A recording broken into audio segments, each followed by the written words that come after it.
convocation Sénat-Sinetecro.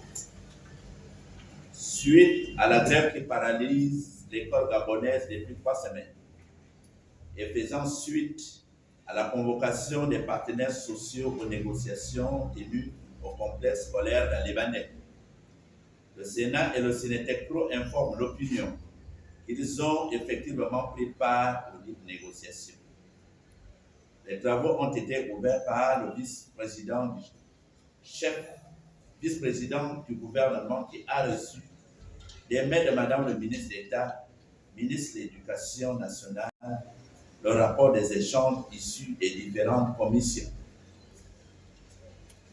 Tenant compte des différents cahiers de charges soumis par les organisations syndicales et la mise en place d'un guichet unique pour la diligence dans le traitement des dossiers, le vice-président a à son tour mobilisé les équipes de la fonction publique et celles du budget dans le cadre d'un guichet unique afin d'assurer un traitement efficient des dossiers des agents dans l'objectif est de parvenir à une sortie de crise imminente. À l'issue des négociations, le vice-président du gouvernement a annoncé un ensemble de mesures consignées dans ce tableau récapitulatif. Mise en solde des sortants écoles NS N7, 328, effectivité 25 février. Mise en pré-salaire des sortants écoles ENIF 692, 25 février 2026. Mise en pré-salaire des enseignants des matières scientifiques, le restant 108, 25 février 2026. Mise en pré-salaire des enseignants anciennement appelés bénévoles, 1810 en pré-salaire le 25 février 2026. Régularisation des situations administratives, titularisation, avancement automatique et reclassement après stage 4 000. Dans cette dynamique, un comité de suivi et évaluation a été mis en place, de même qu'un comité en charge de la poursuite des travaux au sein de la commission technique.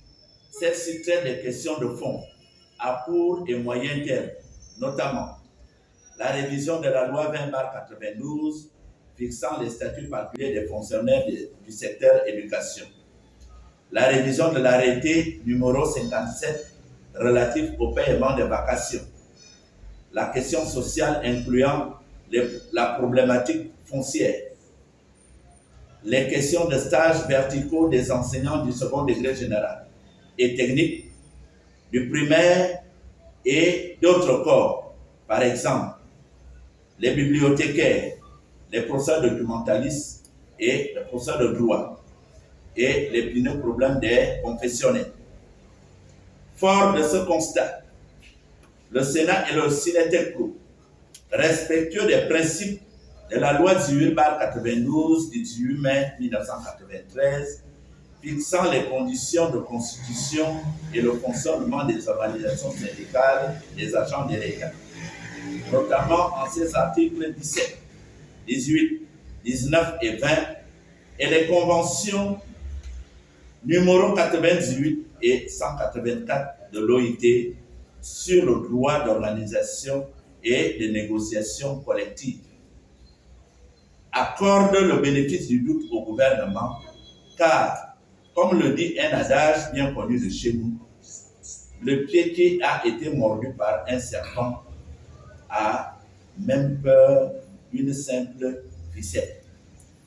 En conséquence, le Sénat et le Sinetecro appellent leurs membres, militants et sympathisants à reprendre le chemin de l'école.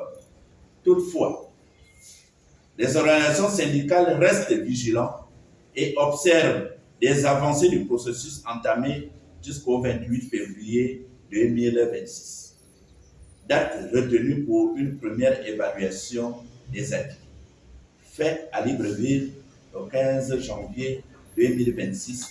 Je vous remercie.